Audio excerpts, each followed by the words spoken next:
So you guys have obviously over 200 shops, but do you recommend reverse shop posts to any dealerships out there at all? Or, do you get out there Absolutely, and yeah. absolutely.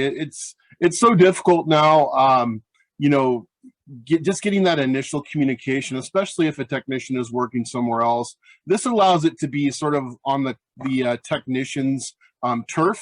If the technician would like to know more about your store or more about what you're offering, obviously it's in their head that they want to discuss possibilities of a change, and that's the part where now we don't come in looking like vultures.